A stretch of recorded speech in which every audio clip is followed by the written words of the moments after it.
Meseta Deshmaya, Masechet Baba Batra, Daf Kuf Samech Gimel, nous commençons Kuf Samech Bet à la dernière ligne Ibaileu. Nous avons vu dans le Daf précédent que les témoins ne signent pas juste après la fin du shtar. Parfois, ils laissent une ligne ou plus.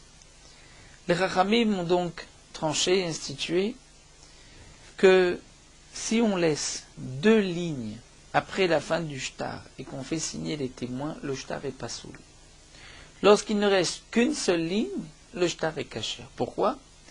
Puisque, comme nous l'avons expliqué, en lamdi mishitach rona, la dernière ligne, on n'en tient pas compte, même si dans cette dernière ligne, il est marqué une condition, on ne tiendra pas compte de cette condition. La dernière ligne ne doit reprendre que ce qui était marqué dans le shtar. Lorsque un homme a fait écrire un shtar et qu'il laisse 2 lignes avant la signature des témoins, on pourrait craindre que demain, après que les témoins aient signé, il va rajouter 2 lignes. Dans la première ligne, il va marquer une condition, il va rajouter sur l'essentiel du shtar, et dans la dernière ligne, il va reprendre Inyano Shel Shtar. Et donc, il risque d'être mésaïef, de falsifier un shtar, et de nous faire croire que les témoins ont signé cette condition, alors que les témoins n'avaient pas signé sur cette condition. Donc lorsqu'on laisse 2 lignes, c'est pas soul. Mais lorsqu'il y a une seule ligne de vide entre la fin du shtar et la signature des témoins, il n'y a rien à craindre. Même s'il rajoute, on ne tiendra pas compte de ce qu'il a rajouté. Alors la Gemara va maintenant nous expliquer ces 2 lignes-là, Ibaileu. On a posé la question au Beth Midrash. Shne shitin she'amru, les 2 lignes que nous avons dit, que si on laisse 2 lignes avant la signature des témoins, le shtar est pas soul. Pourquoi? Puisqu'on donne la possibilité d'un ziyuv, de falsifier, de rajouter. Est-ce que ces 2 lignes, c'est hen ve aviran, c'est-à-dire de quoi marquer 2 lignes, mais aussi de quoi laisser un espace entre ces 2 lignes, et que si il n'y a pas cet espace entre les 2 lignes, il y a juste 2 lignes, c'est kasher. Odilma non, hen velo aviran. Même lorsque on a laissé de quoi écrire 2 lignes sans espace entre les 2 lignes, c'est aussi pasoul. Amar Rav Nachman bar Yitzhak, Rav Nachman bar Yitzhak vient dire mistabra. Il est logique de dire de hen ve aviran, que lorsqu'on a dit que 2 lignes c'est pasoul, c'est lorsqu'on a laissé 2 lignes et un espace entre ces 2 lignes. Pourquoi?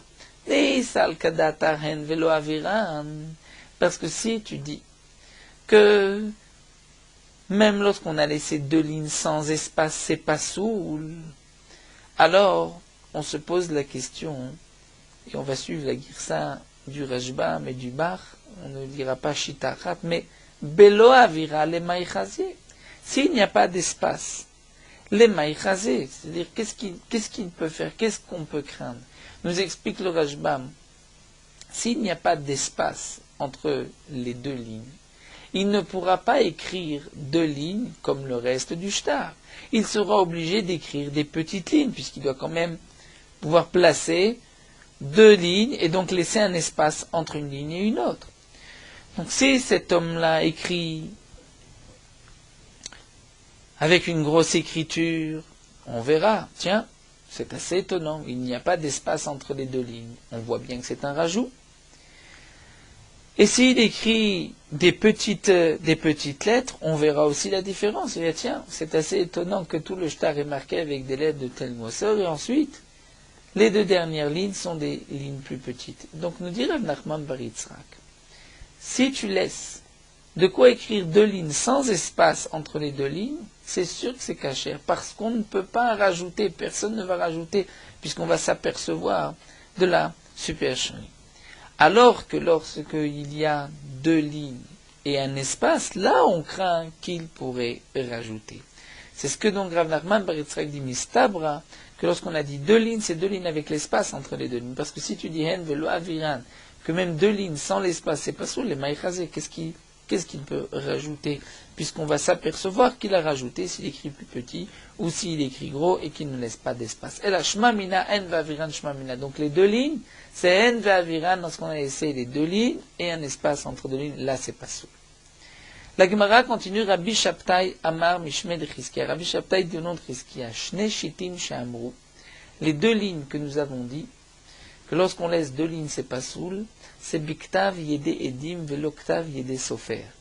C'est-à-dire, les témoins ne sont pas aussi habiles qu'un Sofer et vont écrire des lettres plus grosses qu'un Sofer. Lorsqu'on a dit que deux lignes, c'est pas soul, c'est lorsqu'on laisse deux lignes où on permet aux témoins d'écrire, mais pas deux lignes de la taille des lettres d'un Sofer. Pourquoi? Maïtama, parce qu'il est évident, des Kola Mezaïef, tout celui qui veut falsifier, qui veut rajouter, lave les gabès sa phrase, il ou Mezaïef, il ne va pas se rendre chez le Sofer. Lorsqu'il va se rendre chez le Sofer, il va lui dire, regarde, on a écrit un shtar, on a fait signer les témoins, tu peux me rajouter deux lignes? Le Sofer va lui dire, je ne rajoute pas après la signature des témoins. Évident que le Sofer n'acceptera pas de tricher, de mentir et de falsifier le shtar. Donc, qui va rajouter les deux lignes? C'est lui qui va rajouter, mais lui ne sait pas écrire comme un Sofer, donc il va écrire des lettres plus grosses. Donc, dans quel cas, nous dit Rabbi Shabtai au nom de Chizkia, si je laisse deux lignes, on pourrait craindre qu'il va rajouter deux lignes. C'est seulement lorsque j'ai laissé deux lignes, mais pas avec l'espace de l'écriture du Sofer, parce que là, il n'arrivera pas, lui, à écrire deux lignes. C'est seulement lorsque je laisse Bektav Yede Edim, c'est-à-dire qu'un homme normal, un homme qui n'est pas Sofer, puisse écrire deux lignes. Là, c'est pas soul. Vekama, et demande la Gemara combien. Amar Rav Yitzchak ben Elazar, Kegon Lecha Lecha Ze al Gavze. Rav Yitzchak ben Elazar nous dit, dans les deux lignes qui vont être écrites, il peut arriver que s'il veut ensuite rajouter, qu'il va devoir écrire deux fois Lecha Lecha, c'est-à-dire il va se retrouver avec des lettres hautes, comme le Lamed, et des lettres qui descendent, comme le Chaf Sofit, le Chaf, ou Miranoun Sofit. Donc en vérité, Rav Yitzchak ben Elazar nous dit la chose suivante. Lorsque un homme a devant lui deux lignes, avant de commencer à falsifier le shtar, il va penser, est-ce qu'il va y arriver? Parce que n'oublions pas que s'il commence à falsifier qu'ensuite ça ne marche pas, il va perdre tout ce qui est marqué sur le shtar. Donc il ne va pas rentrer dans un safek, se dire j'essaye, et au pire ça ne marche pas, c'est pas grave. Non, il veut être sûr du résultat. Pour être sûr du résultat, il doit être aussi sûr que s'il a des lettres qui sont hautes, donc le lamet, ou des lettres qui descendent comme le chaf, le noun, qu'il puisse les marquer sans que ces lettres rentrent dans une autre ligne. Donc nous dit Nachman bar Yitzchak, les deux lignes vont rendre le shtar pasoul lorsqu'il y a suffisamment pour écrire lecha, lecha ze al gavze, donc dans une ligne lecha, dans l'autre ligne lecha. Et on remarquera, puisque ces lettres sont hautes et descendent aussi, que pour pouvoir écrire lecha lecha, il nous faut alma kasava shne shitim ve arba avirin, deux lignes et quatre espaces, quatre vides, c'est-à-dire lorsqu'il va sur la ligne du haut écrire lecha, il faut de la place pour le lamed. Donc il y a un avir pour le lamed.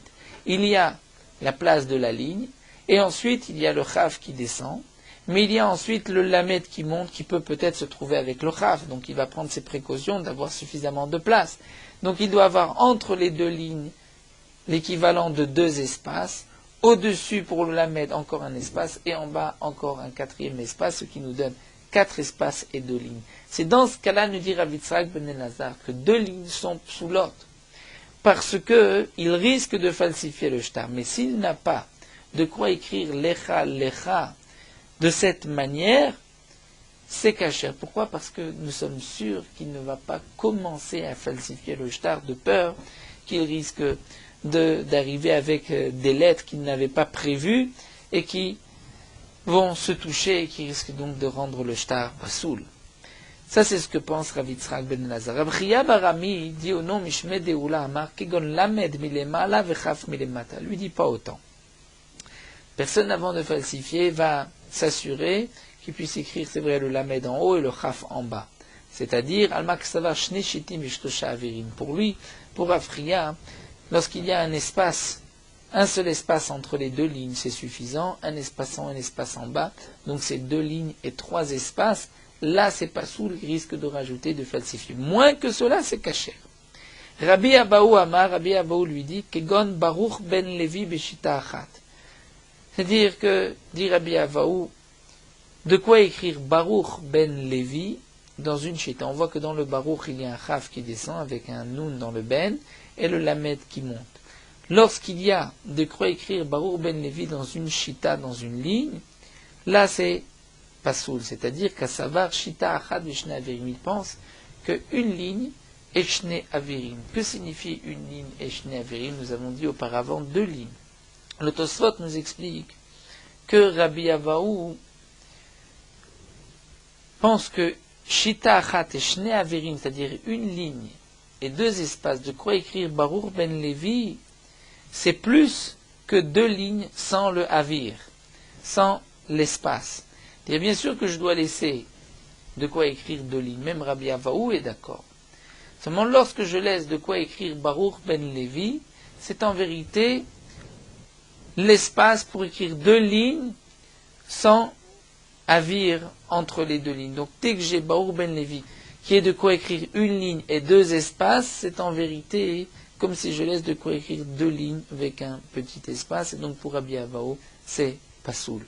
On peut aussi étudier, d'autres Rishonim m'expliquent que Rabbi Avaou est cholek, et pense que même lorsqu'on laisse de quoi écrire une seule ligne, c'est pasoul, mais en tout cas, d'après Tosfot, ici c'est un shiur, une ligne et 2 espaces, c'est en vérité comme c'est plus que 2 lignes sans espace, et dans ce cas-là, c'est pasoul parce qu'il peut rajouter les 2 lignes. La Gemara continue à Rav. Rav rajoute et nous enseigne Lo Shanu. Ce que nous avons enseigné que 2 lignes, c'est pasoul, parce qu'il risque ensuite de rajouter entre la fin du shtar et la signature de témoin, il risque de rajouter une ligne où il va mettre ce qu'il veut, dire à son avantage, et la dernière ligne, il va ensuite reprendre le sujet du shtar. Eh bien, nous dira Vlo Shanu et la Ben Edim Lektav. Les 2 lignes sont psoulim lorsqu'on les a laissées entre l'écriture, c'est-à-dire le shtar, et les témoins qui ont signé sur ce shtar. Aval Ben Edim le Ashrata, si on a laissé entre les témoins et la Ashrata. Ashrata, c'est le NPEC, c'est lorsque le Beddin va valider le shtar. Le Beddin, généralement, lorsque se présentait un shtar au Beddin, on allait vérifier est-ce que vraiment ces 2 témoins ont signé. Comment va-t-on vérifier? Il faut un témoignage. Les 2 témoins vont eux-mêmes dire nous avons signé, ou nous allons apporter des témoins qui reconnaissent la signature de ces témoins. C'est effectivement Avram ben Shimon et Reuven ben Yaakov qui ont signé. On connaît leur signature. Ou bien on va comparer leur signature avec d'autres signatures, et le Beddin va ensuite marquer nous étions 3 et nous avons authentifié la signature des témoins. C'est bien donc ce Reuven ben Yaakov qui a signé, et l'autre, on va dire Reuven ben Shimon qui a signé, et ensuite le Beddin va signer. Donc Rav nous dit, si tu laisses 2 lignes entre la fin du shtar et la signature des témoins de ce shtar, là c'est pas soul, parce qu'il risque de falsifier. Mais si on laisse entre les témoins et le kiyum du shtar du Beddin, dans ce cas-là, c'est kasher. Nous allons voir pourquoi. Donc Amarav, Lo Shanu la Benedim Lektav.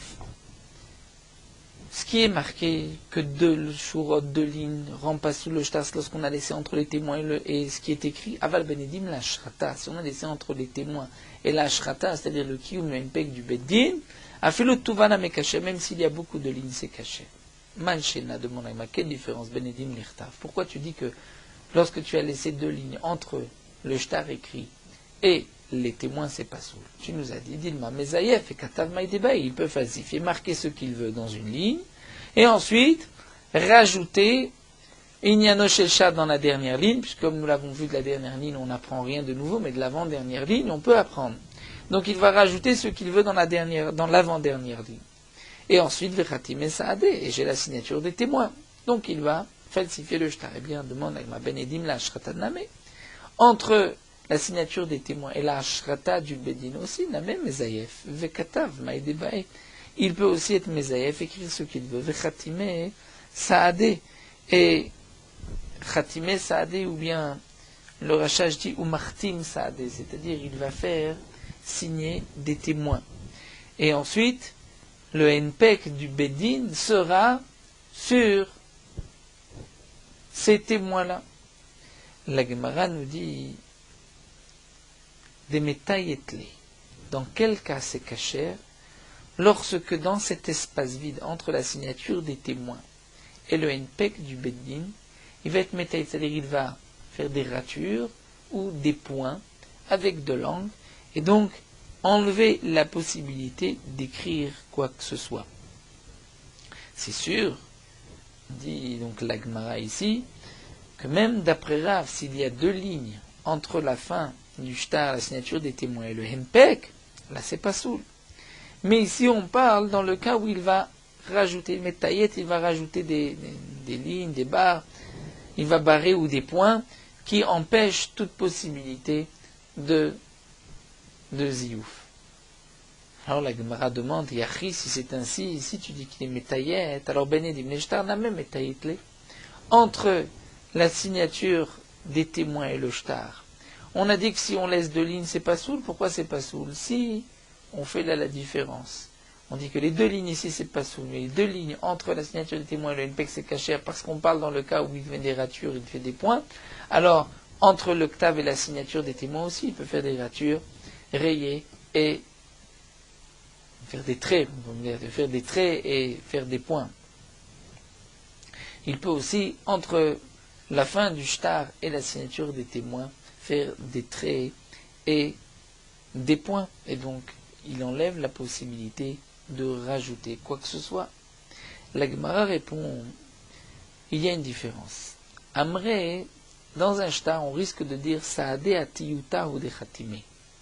Si on laisse deux lignes et qu'on va barrer ces deux lignes ou mettre des points, et qu'ensuite on fait signer les témoins, on risque de dire que les témoins ont signé sur ces ratures, n'ont pas signé sur le shtar lui-même.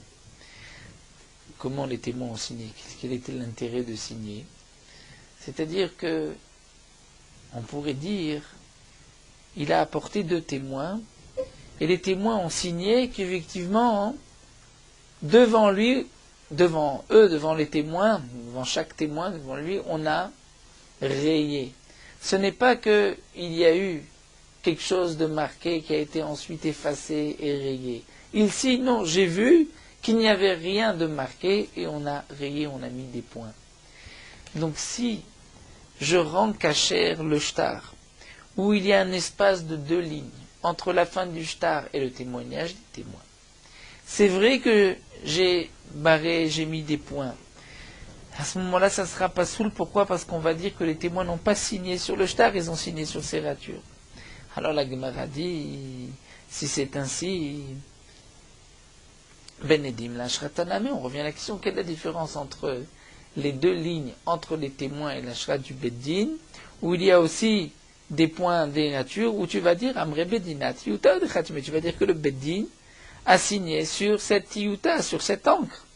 La Gemara dit non, Bedinat Yuta lo Khatime, le Beddin ne va pas signer sur ça, le Beddin doit signer sur les témoins. Est-ce que les témoins sont vrais ou pas? Le Bedin, lorsqu'il vient signer, il va faire un NPEC, il vient signer que les témoins ont effectivement bien signé. C'est la signature d'un tel et d'un tel. Alors que des témoins sur un shtar, dit le Rashbam, puisqu'on fait signer n'importe qui, on peut même faire signer un Maharet. Donc peut-être, on pourrait dire que les témoins n'ont pas signé sur le shtar, sur ce qui était marqué, ils n'ont même pas regardé ce qui était marqué sur le shtar, on leur a dit signer ici, ils ont dit je signe sur quoi? Mais tu signes que ces ratures, c'est moi qui les ai faites, et que je n'ai pas effacé quoi que ce soit. Donc le témoin va signer, mais il n'a rien vu de ce qui était marqué auparavant. Donc la Gemara reprend le din de Rav, donc nous avons vu Rav enseigne l'oshanu, c'est-à-dire dans quel cas les deux lignes sont psoulot, c'est entre le ktav, le shtar marqué, la signature des témoins. Même si j'ai fait des points et j'ai barré, le shtar est pas soul. Alors que entre la signature des témoins, le henpek du bedin, s'il y a un espace et que on va faire des points, des barres, on va lier cet espace-là, c'est kacher. La Gemara continue et demande Velichosh, Dilma Gaizle Leela. Nous avons dit que lorsque, après la signature des témoins, il reste l'espace de deux lignes, et qu'on a mis des points, et qu'ensuite nous avons le henpek du bedin, c'est kacher. Puisque le bedin ne signe pas sur ses rayures, ne signe pas sur ses points, signe sur la signature des témoins. Demande la Gemara. On pourrait craindre, Dilma Gaez Lelela, peut-être que cet homme-là va couper. C'est-à-dire, si on permet un tel shtar, on lui donne la possibilité de falsifier le shtar, il risque de couper toute la partie supérieure. Ensuite, Marikle le Tiyuta, il va effacer toute la partie qui a été rayée, tous les pointillés. Vekatav Maïdebae, il peut écrire ce qu'il veut. Au Martim Saadé, il va faire signer des témoins, des faux témoins. Et nous avons un din, Vamarav, Ravadi, Shtar Abba, Uveda, Valamecha Kacher. Lorsque les shtarot de l'époque étaient marqués sur des parchemins, dès qu'on efface, on enlève l'encre, on efface, on gratte et on marque par-dessus, on pouvait s'en appeler, on pouvait voir qu'il y avait eu ici quelque chose d'effacé, un mechak. Seulement nous dira, si et le shtar et la signature des témoins sont sur une partie effacée, c'est caché. Puisque parfois le papier est blanc, parfois c'est du papier qu'on a réutilisé, du parchemin qu'on a réutilisé. Donc lorsque le shtar se trouve sur la même sorte de papier, c'est-à-dire effacé, comme la partie où les témoins ont signé, c'est aussi à la mechak, c'est caché. C'est ce que Rav a dit. Donc lorsque nous avons aujourd'hui un shtar qui a été écrit avec la signature des deux témoins, deux lignes sont restées vides. On va mettre des rayures, des points, et ensuite nous avons le henpek du bedin. Nous avons dit que c'est cacher. Pourquoi c'est cacher? Il risque de couper la partie supérieure, ensuite d'effacer tous ces points, toutes ces rayures. Il va marquer ce qu'il veut faire signer, puisque c'est tout sur une partie effacée, et il a ensuite un henpek, le bedin dit, nous avons vu authentifier le signe, alors qu'en vérité, les témoins ont signé après le henpek du bedin. Donc demande la Gemara pourquoi c'est caché. Anicha, la Gemara répond, Anicha, nous n'avons pas de question, les Rav Kana d'après Rav Kana, des matla mishme des shmuel, parce que Rav Kana a enseigné ce din-là, que si un shtar et la signature des témoins sont sur le mechak, sur une partie effacée, c'est caché, mais ça c'est Shmuel qui a dit que c'est caché, d'après Rav Kana. Donc pour Rav Kana, peut-être que Rav dira que c'est pas soul. Et comme c'est Rav qui nous a enseigné ici que lorsque le henpek est éloigné, c'est caché, nous n'avons pas de contradiction avec Rav. Mais elle a les Rav Tiviumi des Matla Mishme des Rav. Rav Tiviumi qui a dit que Rav a rendu caché un shtar où la signature, le contenu du shtar et la signature du shtar se trouvent sur une partie effacée. Pour Rav Tiviumi, au nom de Rav, c'est caché. Donc comment Rav peut permettre de laisser deux lignes après la signature des témoins, de mettre des points et ensuite de marquer le henpek? Il pourrait couper, effacer, réécrire et il aura un henpek. Alors la Gemara répond Kol Kihai Gavna. Donc à savoir, il pense que Kol Kihai Gavna, dans un cas pareil, En Mekaimim Oto Mina Ashrata Shebo Ela Mina Edim Shebo. La Gemara nous dit ici un grand chidouche.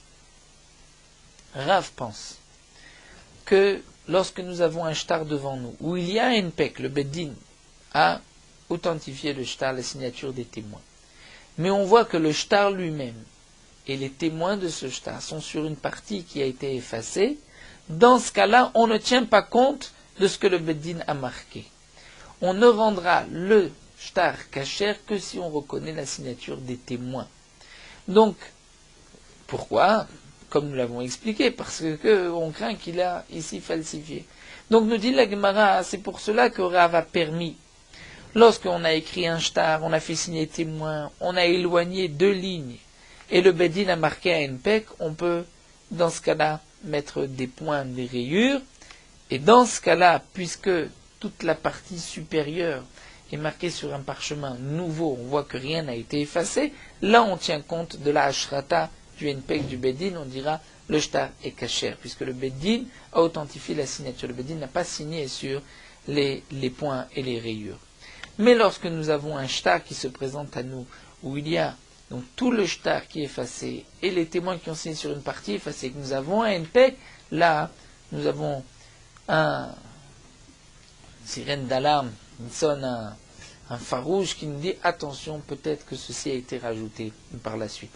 On me raconte, il y a quelques dizaines d'années à Yerushalayim, un homme s'est présenté au Bedin avec un shtar. C'était marqué je sous-signais un tel, fils d'un tel, avoir emprunté tant et tant d'argent à un tel, et il y avait sa signature, son nom marqué, sa signature en dessous.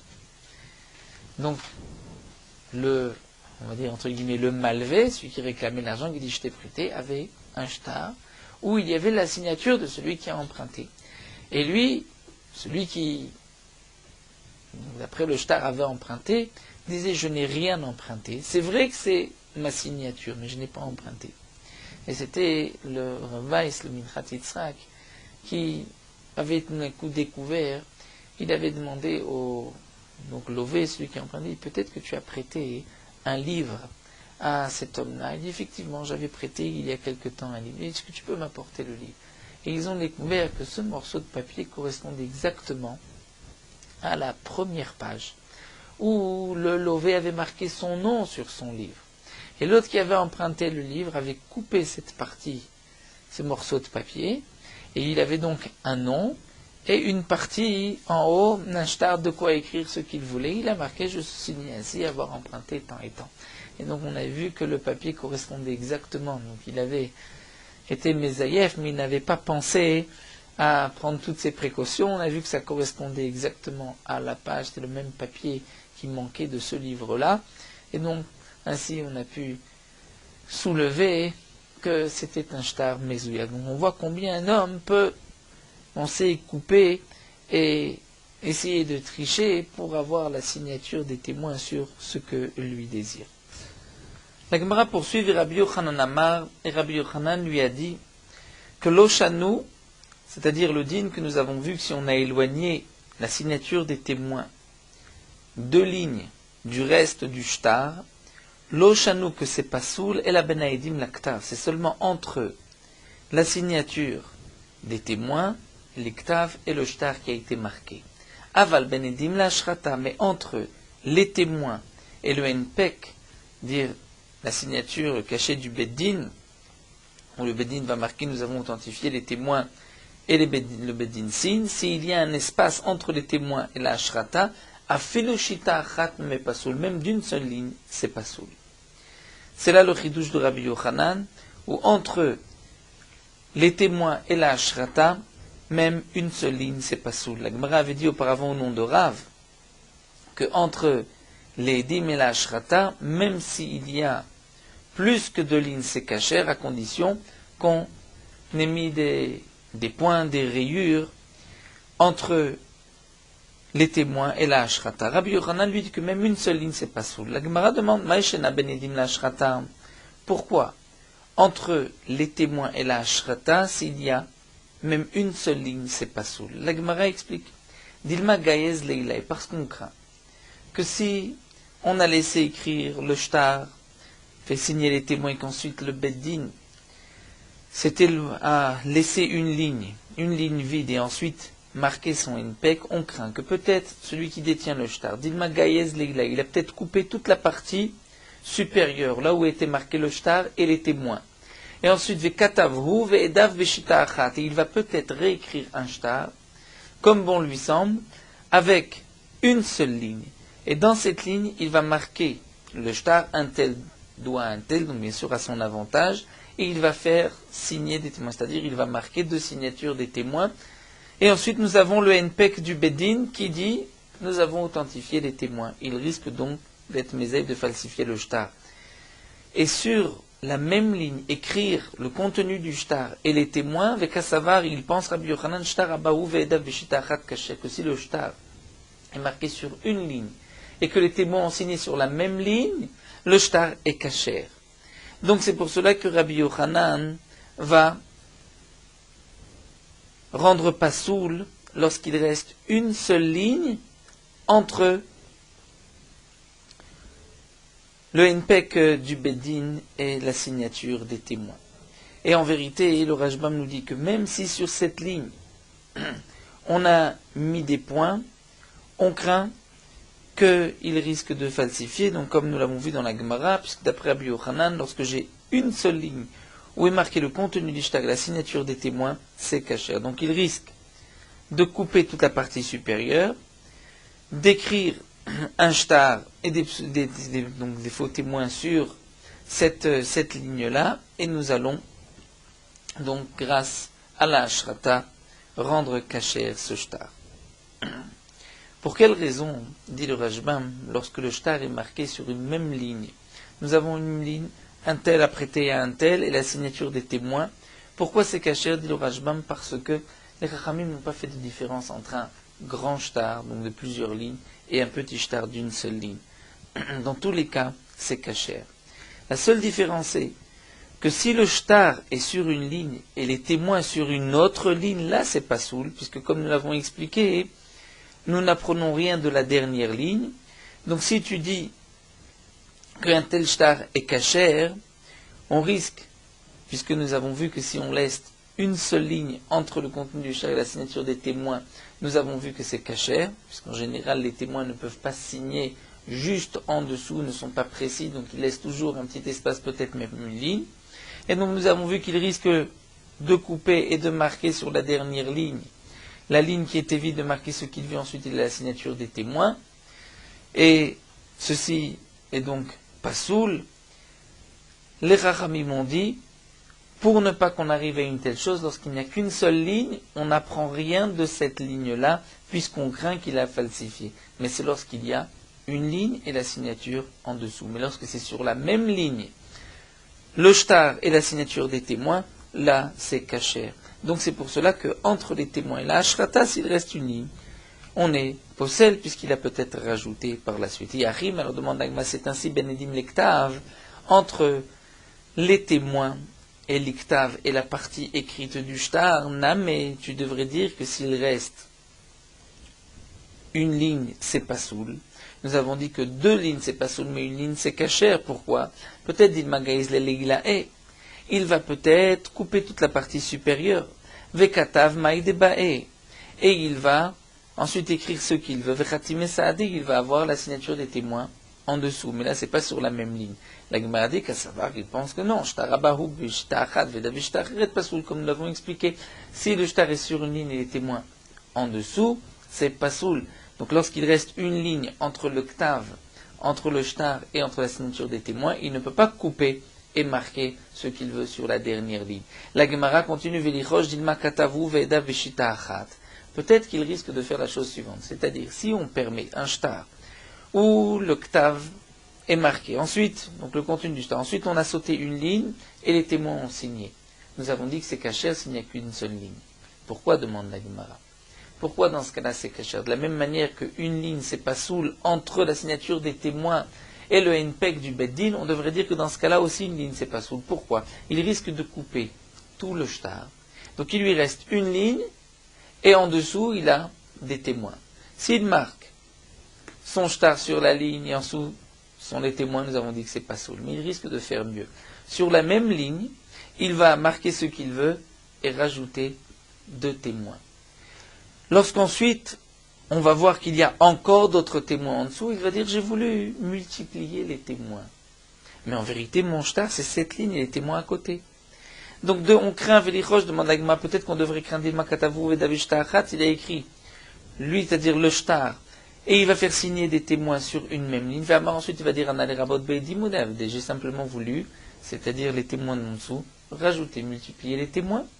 Et nous avons dit que lorsque le shtar est sur la même ligne, il est kasher, sur la même ligne que les témoins. Kassavar, l'Agma répond, Rabbi Yochanan pense, Kol ki gavna dans un cas pareil, où nous avons sur la même ligne, le contenu du shtar, ensuite la signature des témoins, et en dessous d'autres témoins, bien dans ce cas-là, on ne va pas rendre cachère le shtar lorsqu'on va authentifier les signatures des témoins d'en bas, et la minaïdim chez les malas, seulement des témoins d'en haut. Et donc, il nous faudra apporter une preuve que les témoins d'en haut ont véritablement signé sur ce shtar. Donc on ne craint pas qu'ils puissent, dans le cas où il ne reste qu'une seule ligne, falsifier le shtar. C'est vrai qu'il a des témoins, donc on pourrait ensuite authentifier la signature des témoins du bas, mais étant donné qu'il va écrire sur la même ligne et faire signer des témoins en haut, il faudra authentifier la signature des témoins du haut. Donc puisqu'il les a falsifiés, il ne pourra pas, avec ce shtar, sortir de l'argent de son prochain. Et si il écrit sur une seule ligne et il garde ses témoins du bas, qui pourront être authentifiés, puisque les témoins du bas étaient de vrais témoins, c'était sur la partie du shtar qui a été coupée. Malgré tout, lorsque c'est sur deux lignes, nous avons dit que c'est pasoul. Donc la Gemara nous a expliqué ici, le din, lorsqu'il y a un espace entre la signature des témoins et le ktav du shtar, où nous avons vu que lorsqu'il y a deux lignes, c'est pasoul, mais une seule ligne, c'est kasher.